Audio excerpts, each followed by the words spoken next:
نیپرا میں کے الیکٹرک کی جنوری کی ماہانہ ایڈجسٹمنٹ پر عوامی سماعت مکمل ہو گئی۔ نیپرا نے سماعت کے بعد فیصلہ محفوظ کر لیا جو بعد میں جاری کیا جائے گا۔ نیپرا میں کے الیکٹرک کی جنوری کی ماہانہ ایڈجسٹمنٹ پر عوامی سماعت مکمل ہو چکی ہے اور نیپرا نے سماعت کے بعد فیصلہ محفوظ کر لیا ہے جو بعد میں جاری کیا جائے گا۔ مزید جانیں گے ڈان نیوز کے نمائندے طاہر شیرانی سے۔ طاہر بتائیے گا صارفین کو ماہانہ ایڈجسٹمنٹ کی مد میں کتنا ریلیف ملنے کی توقع ہے؟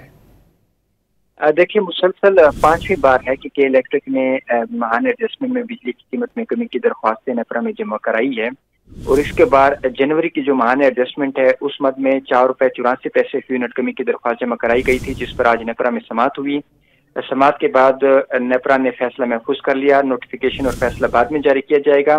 اگر منظوری ہوتی ہے تو اس صورت میں الیکٹرک صارفین کو 4.69 کروڑ ریفنڈ ہوں گے۔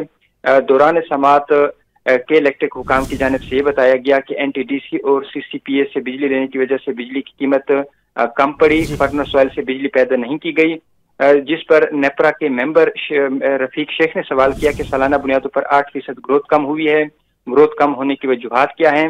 اس حوالے سے ایک ہفتے میں رپورٹ بھی الیکٹرک سے طلب کی گئی ہے۔ الیکٹرک حکام نے کہا کہ درجہ حرارت کم ہونے کی وجہ سے بجلی کا استعمال کم ہوا ہے اور معاشی حالات کی وجہ سے بھی صنعتوں میں بجلی کا استعمال کم ہوا ہے۔ بہت شکریہ طاہر شیرانی ان تفصیلات کے لیے۔